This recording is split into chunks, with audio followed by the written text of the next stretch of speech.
Argentina's Macri says military force not the way to go in Venezuela.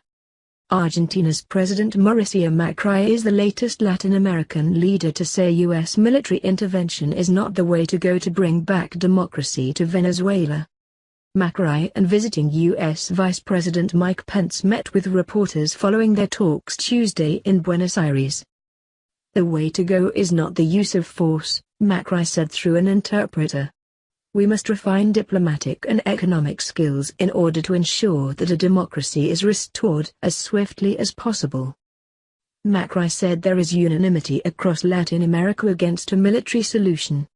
Pence heard the same objections Monday from Colombian President Juan Manuel Santos. President Donald Trump said last week he is not ruling out force for Venezuela.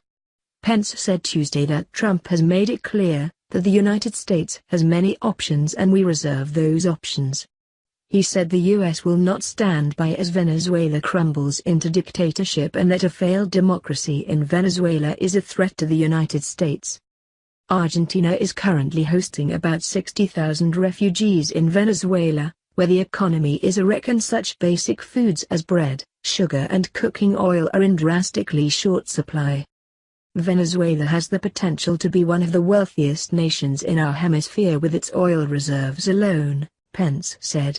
And yet the poverty and deprivation that is resulting from their collapse into dictatorship speaks for itself. Pence congratulated Macri for his reforms that helped revitalize Argentina's economy, calling its revival an inspiration for the world. Pence continues his Latin America tour this week in Chile and Panama.